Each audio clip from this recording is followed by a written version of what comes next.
예, 안녕하십니까. 예, 안녕하십니까. 장기덕입니다.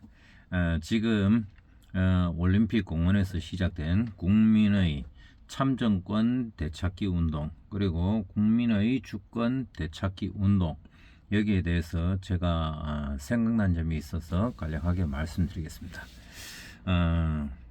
2024년 12월 3일 윤석열 대통령의 비상계엄이 있었습니다. 민주당은 이것을 내란이라는 프레임을 씌웠고, 언론, 방송, 사법부에서도 내란몰이를 했습니다. 그렇게 되었기에 우리 국민들은 정확한 정보를 알 수 없었습니다.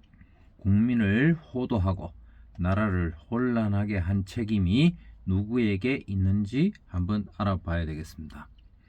윤석열 대통령은 대통령 재임 중에 선관위가 문제가 많다고 계속 지적을 해왔고, 그 문제를 해결하기 위해 선거관리위원회를 감사를 했고, 선관위를 압수하려고 영장 신청을 했는데 불어댔고, 다른 방법을 찾으려 해도 방법이 보이지 않고, 그러면서 선관위의 자체 개혁은 되지 않았다. 대통령이 임명한 국무위원, 국무총리, 장관, 경찰청장, 방송위원장, 국방장관을 탄핵했고, 그 부서의 활동비를 삭감해서 활동을 못하게 했다. 이 활동비라는 것은 좌파 정권인 문재인 대통령도 활동비로 국정 운영을 했던 것이고, 윤석열 대통령이 감옥에 가 있는 동안에 이재명 정권은 특활비, 활동비를 100% 복구시켰다. 이것만 보더라도 이재명이 윤석열의 행동과 활동을 제한하고 국정을 마비시킨 명백한 증거가 되는 것이다. 선관위의 썩어빠진 문제를 해결하기 위해 윤석열 대통령이 군대를 동원한 것이다. 여기서 우리 국민들이 꼭 알고 가야 하는 것이 있다. 윤석열 대통령은 국회에 군대를 보낸 것은 형식상의 쇼인 것이다. 정작 중요한 것은 선관위 연수원을 압수수색했고, 중국인 해커들을 체포해서 미국에 보낸 것이다. 한미일보만 이것을 보도했고, 나머지 KBS, MBC, SBS, 종편방송, 조중동 신문 등 우리나라의 모든 매체는 이것을 숨기고 보도하지 않았고, 숨기기 바빴다. 거기에다가 내란 재판이라는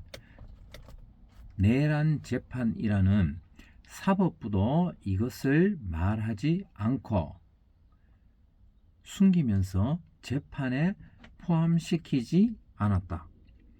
윤석열 대통령의 12.3 비상계엄이 선관위 압수수색 체포란 사실을 묻어버린 것이다. 왜냐하면 이것을 밝히면 선관위의 부정선거, 부패가 드러나며 선관위의 내란이 되는 것이기에 선관위와 관련 있는 모든 세력이 이것을 덮은 것이다. 그래서 우리 국민들은 12.3 비상계엄의 정확한 이유를 모르고 언론이 정해주는 이유와 그리고 장면, 즉 군인이 국회에 진입하는 그 장면을 계속 보게 만들고 우리는 거기에 세뇌하게 된 것이다.